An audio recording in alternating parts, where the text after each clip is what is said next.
In this video, I'm going to show you how to replace the inner and the outer wheel seals on the front of this Toyota 4Runner. Let's get started. Use a 21mm socket, remove all 6 of your lug nuts, and then take the wheel off.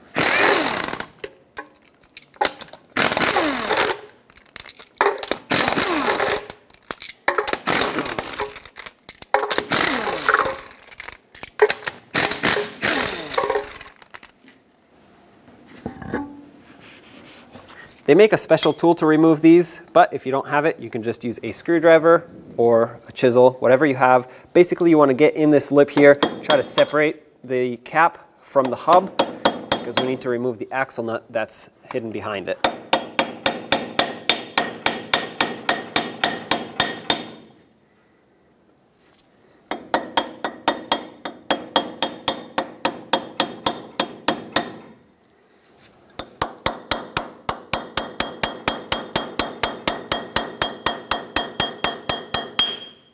There it is, that just popped off. At this point, once you've separated it on one side, try to work your tool around to hopefully break it free evenly.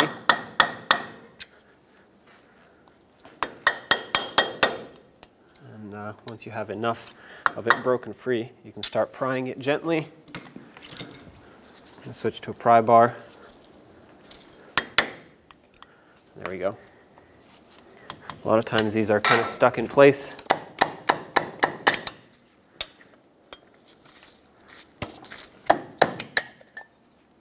Take that off. Grab some cutters or whatever you have that fits in here. Sometimes needle nose pliers fit too. Just try to bend this cotter pin out of the way and then remove it.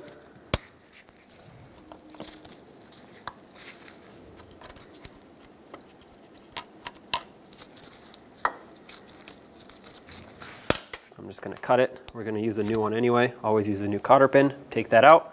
Take this locking cap off and then get a 36mm socket and remove the axle nut. Shouldn't be too tight. Take this off. And now you want to make sure that the axle pushes through just like that. If it's seized, you can either take a rubber mallet or a punch and a hammer, punch it right in the center here and break it free, because you're going to want this to be broken free off of the splines of the hub. Next, we have to take the bolt out that holds the brake hose in line to the knuckle, because this is the only place where we can get some movement in the brake system here. So for me, it's going to be a 13 socket with a 13 wrench, but that's because this is just a random bolt that someone has put in here. For you, if it's still the original bolt, it's probably going to be a 12mm. Take the nut off from the other side, set it aside, push the bolt out. This is free now. If you look right here, you'll see that the ABS wire is also clipped in. So with a pair of pliers, pinch this clip. That should allow it to free up. There we go. Pull it out, set this aside, because the line will go with the caliper once we unbolt it. I have a bungee cord ready so that I can attach the caliper safely once we unbolt it. You don't want to just let it hang by the brake line or the brake hose. 17mm socket, take off both of these bolts that hold the caliper onto the knuckle. Leave this one in a couple threads while you take off the top one so it can hold it for you.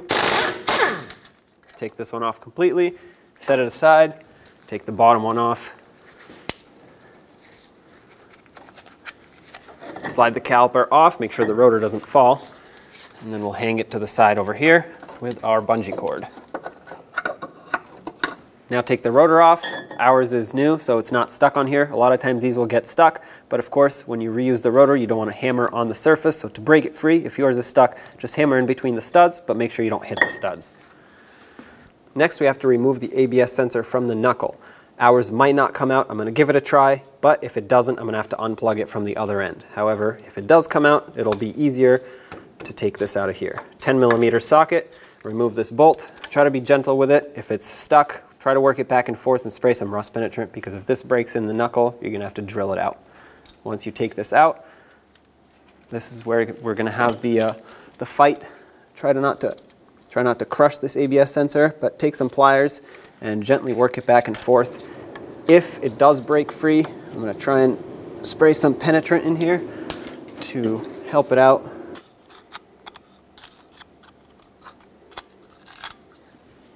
It's not the best idea to use a hammer on these because it could damage the sensor, So if you can get underneath it and slightly lift it up like this, that usually helps the penetrant work its way down there. Just like that. But don't go too far because you can snap this ear off.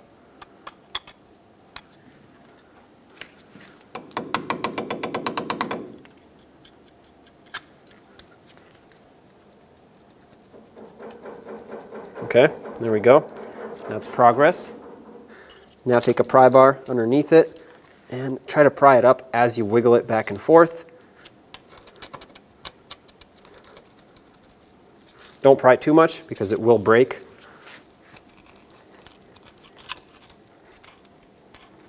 The plastic around it will get chiseled up a little, but that's okay. It's just the housing of the sensor, not the sensor itself. And there we go. The sensor itself is inside. It's safe. Obviously, we're going to clean this up before installation, as well as the mounting hole. But the sensor is off. Let's set it aside. If you follow the ABS wire up, you'll see that it clamps into this bracket. You can either unbolt it from up here, spread these two halves apart, and then take the whole bracket aside, or just unbend this like that, not too much, and pop it out. Leave this bracket attached. A lot of times the bracket actually breaks up here, so I feel like this would be more efficient and less likely to break. Hang the sensor out of the way safely. Let's get the tie rod off. To do that, take the cotter pin off. That locks the castle nut in. This one must have been recently put in here because it's not super rusty. A lot of times they're seized, and if yours is seized, you can cut it flush, hammer a socket over it, take the nut off over the cotter pin.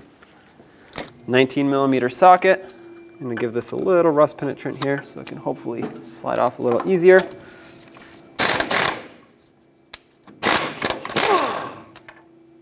Okay, put the nut on a couple threads, take a hammer, hit the knuckle right here. That should break the tie rod free.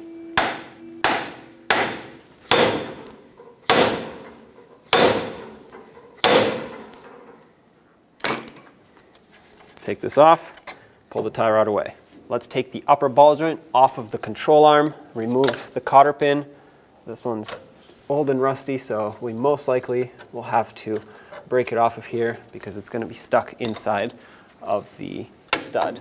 Give it a couple taps, maybe it'll break free. Most likely I'm going to have to cut it.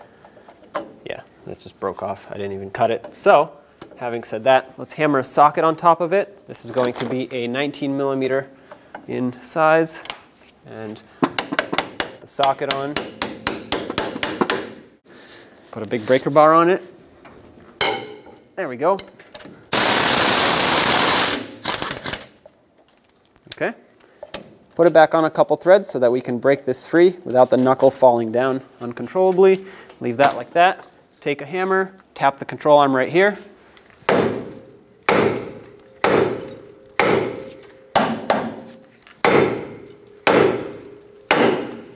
There you go. We'll leave that like this. Now to remove the lower ball joint, you actually can just unbolt these 4 14mm bolts and it'll separate right here. The ball joint can stay attached to the lower control arm.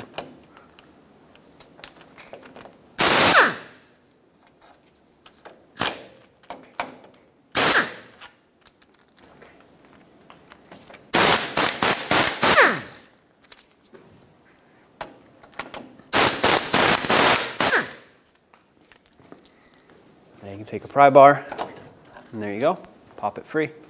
Lift the knuckle up, take off the upper ball joint nut. Once this is off, push the axle through, and take the knuckle off. Let's remove this inner wheel seal now. Take a pry bar and a hammer, and just tap it straight out. So I have the knuckle set up in the press here. The most important thing is that it's flat and even. You don't want this sitting crooked because the press will press sideways at that point and it's just going to jam up and actually not press anything out. I have a 36mm socket that fits perfectly in here. If you don't have this, which you already took the axle nut off, so most likely you do, then you just use something else that fits in there. Make sure it doesn't press itself into the bearing. You want to make it slide out with the hub. And then I'm just going to use the spacer up here to take up the extra slack.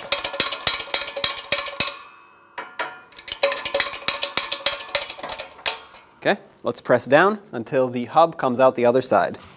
This might take quite a bit of pressure, so just be aware of that.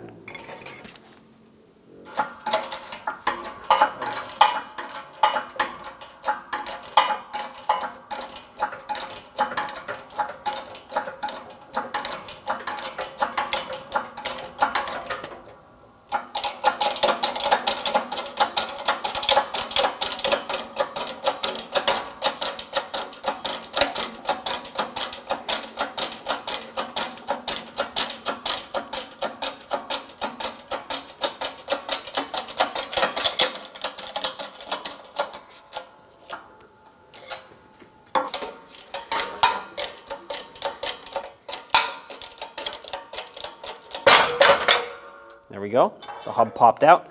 At the top here, you'll notice there is a spacer here. Take that out, and then the ABS tone ring comes out, if you have ABS, of course. Set those aside. And this is what's left of our old hub seal, but no worries, we have some new ones to install. Degrease it with brake parts cleaner.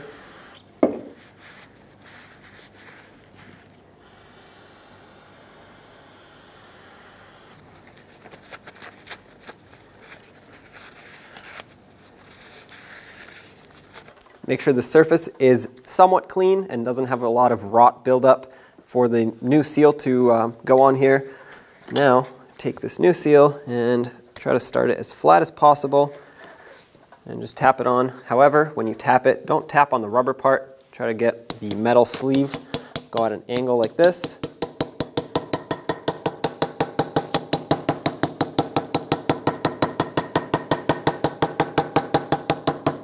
Okay. It's time to press the hub back into the bearing and the knuckle. I have a new hub, but even if you had your old one and you wanted to reuse it, you'd be doing the same thing. When you press the hub in, you want to support the inner race on the backside, otherwise you run the risk of separating this bearing. As we start applying pressure and pressing this down, you want to make sure that this hub or the bearing still spins. If it starts binding up, that means the hub is going in at an angle, and that is not good. That means you'll lock up the bearing. You need to stop, resituate the press or the knuckle, and try again.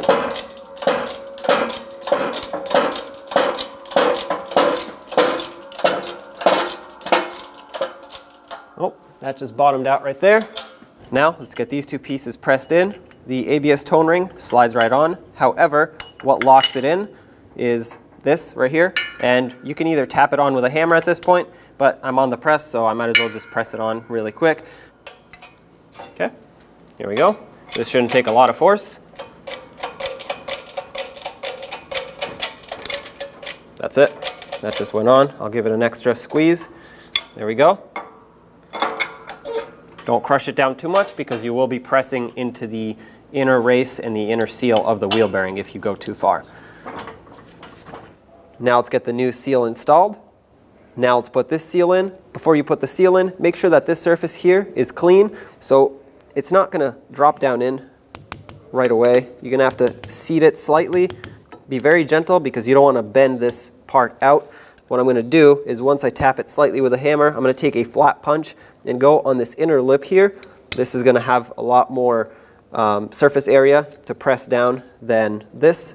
And you want to pay special attention to not accidentally hit the rubber part of the seal because that will damage it and you'll need a new one.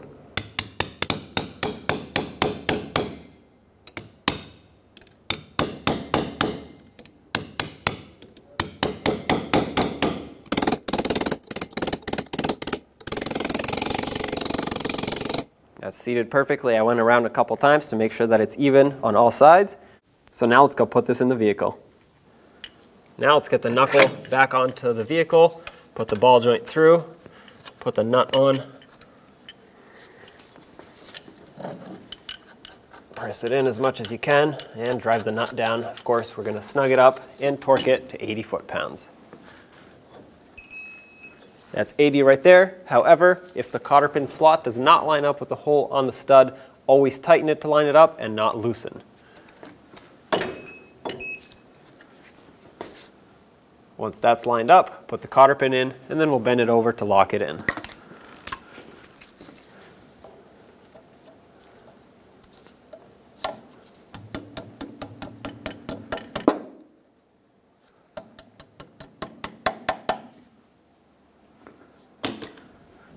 I like to add anti-seize to the splines of the axle before it goes into the bearing, or the hub, I should say.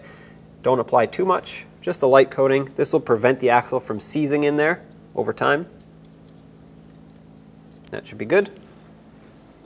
Now, take the axle, pull the knuckle away, slide it into the knuckle. If it doesn't want to quite seat, just move it around and turn it so that the splines line up. And make sure it goes in all the way. You should see most of the threads sticking out through the front. And now, let's get the knuckle on the lower ball joint. Now, you want to just pull down on the knuckle, try to line up the ball joint the best you can. I'm going to slide this bolt through, try to get it started. Just make sure it doesn't cross thread, of course. Okay, that one started, just 1 or 2 threads, but that's enough to hold it here. Now let's start a second one. We'll do this other front one.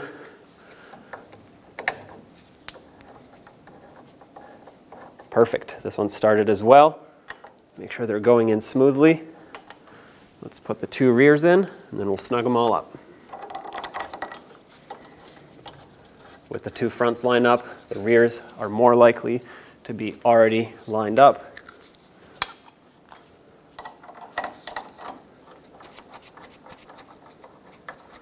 And now, when I tighten them up, I'm going to go in a cross pattern. That way the knuckle and the ball joint can seat perfectly together.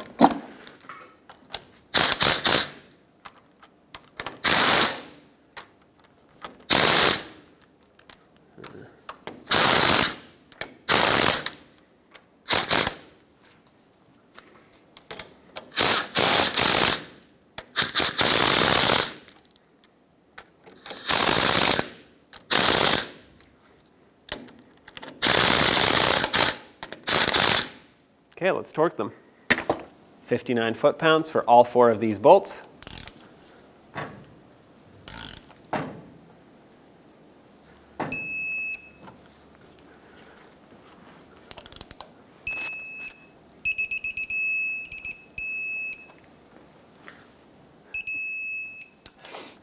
Let's put the tie rod back in. Put the castle nut back on, snug it up, and torque it to 67 foot-pounds.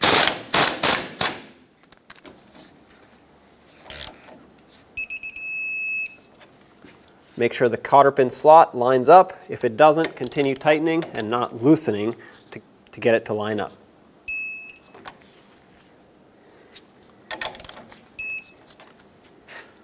Slide your cotter pin through, and of course, bend it over to lock it in.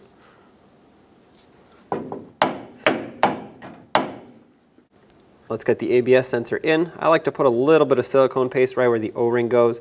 This will not only help it seal up, but it'll allow it to slide in a lot easier. If the mounting hole is severely corroded and has a lot of rust buildup, clean it up, maybe with some sandpaper or anything that you have. Scrape it off. As you can see, this goes in nice and smooth. That's how it should be. Start the bolt in, snug it up. Don't tighten it too much, you don't want to break it. Let's put the ABS wire back in here and squeeze this back down. Put the axle nut on, snug it up, and torque it to 174 foot-pounds. There we go, that's bottomed out. I have a pry bar going across the lug studs. Make sure it's flat, that way it doesn't damage the threads, and it's holding the hub in place. Again, 174 foot-pounds. Perfect, right there. Take this out. Now, put this little cap back on. Make sure it lines up with the 2 holes for the cotter pin. If it doesn't, you can just spin it around to different slots until it does. Use a new cotter pin, slide it through, and then we'll bend it over to lock it in.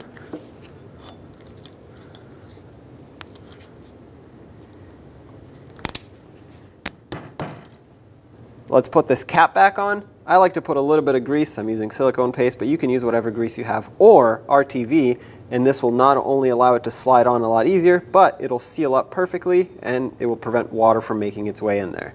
Slide it on, try to get it as even as possible, and then take a rubber mallet, not a steel hammer, because it'll damage this surface, and tap it in until it bottoms out. Of course, as you do this, pay attention to your lug studs, don't hit them. Let's put anti-seize on the hub surface, that way the rotor doesn't seize on it. A thin layer will do the trick. If you put too much, it'll actually start flinging out on the rotor as you drive, and that is not what you want. And of course, also get into the center here, right where that rotor sits and mounts. That's another area where it's more likely to seize up.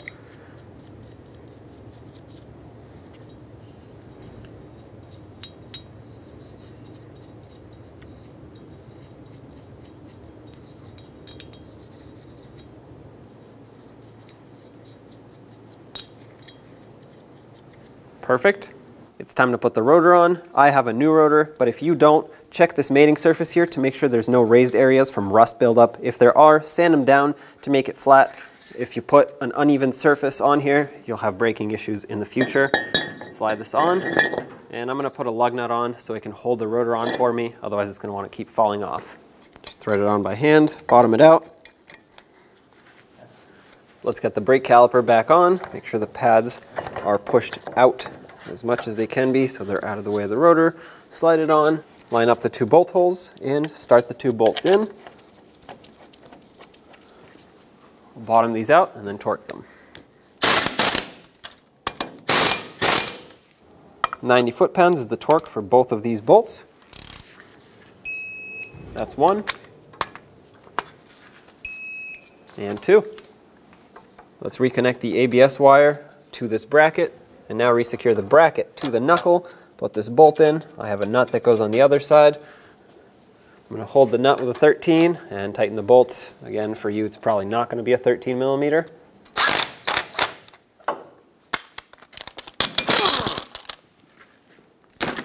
Now let's put the wheel on. Put on all 6 of your lug nuts, bottom them out, and torque them to 76 foot-pounds.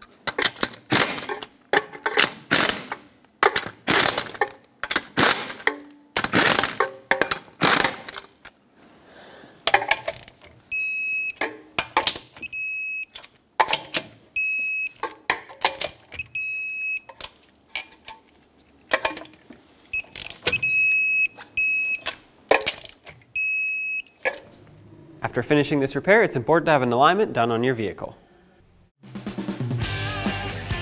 When only the best will do, demand TRQ. The only company that lets you view before you do. TRQ is committed to offering the highest quality aftermarket auto parts that are engineered for peace of mind. Thanks for using and viewing with TRQ.